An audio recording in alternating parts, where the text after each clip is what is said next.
পিতৃ পুনৰনাৰায়ণ সিংহই যিহেতু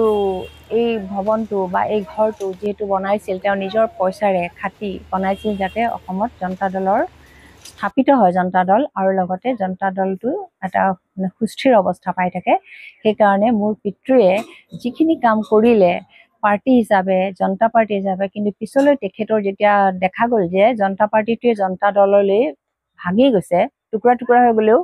জনতা দল কোনেও এৰা নাই কিন্তু মোৰ পিতৃ তেওঁৰ বন্ধু জৰ্জ ফাৰ্ণাণ্ডেজৰ কাৰণেই সেই দলটোত জইন কৰিলে আৰু এতিয়াও আমি এটা বিচাৰো যে পুনৰনাৰায়ণ সিংহৰ নিজৰ খৰচেৰে ওকালতিৰ খৰচেৰে এই ভৱনটো তেওঁ তৈয়াৰ কৰিছে মাটি এলটমেণ্ট তেওঁৱে আনিছে সকলো কাম তেওঁ কৰিছে এতেকে আমি দিল্লীৰ লগত আমি এই বিষয়ে আলোচনা কৰিছো আলোচনা কৰি আমি এইটো পুনৰনাৰায়ণ সিংহ ভৱন হিচাপে আমি আনিবলৈ চেষ্টা কৰিছো আৰু আমাক ওপৰৰ পৰা ইয়াৰ ওপৰত পাৰ্মিশ্যন দিছে আৰু আমি কৰিছো মই এতিয়া এই মাটিখিনিৰ ওপৰত ক'ম যে এই মাটিখিনি পুনৰনাৰায়ণ সিংহই আনিছিল আৰু এইটো লেণ্ড ৰেভিনিউ ডিপাৰ্টমেণ্টত আছে যে পুনৰনাৰায়ণ সিংহৰ নামত এলটমেণ্ট আছে কিন্তু জনতা পাৰ্টিৰ নামত আছে কিন্তু পিছলৈ সেই কি হয় দেউতা যদিও জনতা পাৰ্টিত আছিল শেষলৈ জৰ্জ ফাৰ্ণাণ্ডেজ দেউতাৰ যিহেতু এজন অত্যন্ত বন্ধু আছিল শেষলৈ গৈ তেখেতো তেওঁলোকৰ দলতে জইন কৰিছিল সেই দলটোত নীতিশ কুমাৰ আছে দেউতা আছে জৰ্জ ফাৰ্ণাণ্ডেজ আছে এই সকলো লোক আছে আৰু সেই সকল জৰ্জ ফাৰ্ণাণ্ডেজটো মোৰ দেউতাৰ অসম্ভৱ ভাল বন্ধু আছিল আৰু মই সেইকাৰণে তেখেতক বৰ লগ পাইছোঁ আৰু কাৰণ মই মিটিংবিলাকত দেউতাই মোক লৈ আহে মই মিটিঙত বহি পেলাই সকলোৰে কথাবিলাক মই শুনো আৰু সেই স্মৃতিক মই কেতিয়াও আঁতৰাব নোৱাৰোঁ মোৰ মনৰ ভিতৰত সোমাই আছে সেইবাবে আমি এই জনতা দলৰ অফিচটো বৰ্তমান যিটো দল ইয়াক আমি মানে ঠিক কৰিবলৈ বিচাৰি আছো আৰু কৰি আছো সিংহদেৱে নিজৰ সেই ওকালতিৰ পইচাৰে সৈতে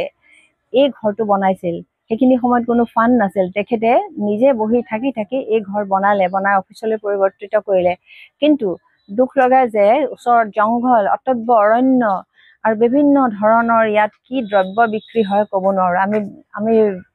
এই বস্তুখিনিক আমি বিচাৰিম যে দেউতাৰ পুনৰনাৰায়ণ সিংহই পাতি যোৱা বস্তুক মই মৰিবলৈ দিব নোৱাৰো কেতিয়াও নোৱাৰো কাৰণ মোৰ দেউতাৰ তেজ ইয়াত জড়িত হৈ আছে আৰু আজি মই এটাই বিচাৰো মই আৰু মোৰ ভাইটি পৰশমণি আমি দুই লগ লাগি তেওঁ ডাইৰেক্টলি নাহিলেও মোক সহায় কৰিছে প্ৰতিটো মুহূৰ্তত যেন এই কামখিনি আমি আগবঢ়াব পাৰোঁ আৰু বিশেষকৈ আমি পৰিৱেশটো সলনি হোৱাটো খুব বিচাৰোঁ অফিচ আমি বনাই উলিয়াই দিম পুনৰনাৰায়ণ সিংহক পুনৰ জীয়াই দিম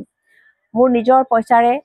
যেনেকৈ হওক আকৌ আগৰ দৰে কৰিম কিন্তু ওচৰৰ পৰিৱেশটোক আমি সুন্দৰ হোৱাটো বিচাৰিছোঁ এই মেৰামতি কৰি থকা মানুহে চাওক আজি কিমান দিনৰ পৰা 16 তাৰিখৰ পৰা আমি কামেই কৰি আছোঁ ইয়াত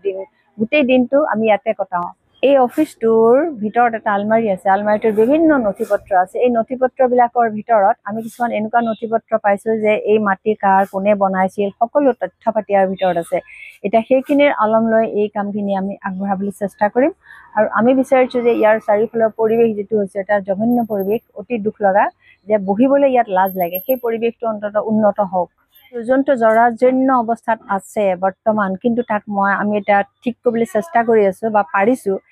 এইটো অফিচলৈ কোন মানুহ অহা নাই দুলাল বৰুৱা তাৰপিছত হৰেশ্বৰ গোস্বামী বিশ্ব গোস্বামী অসমৰ কিমানজন মন্ত্ৰী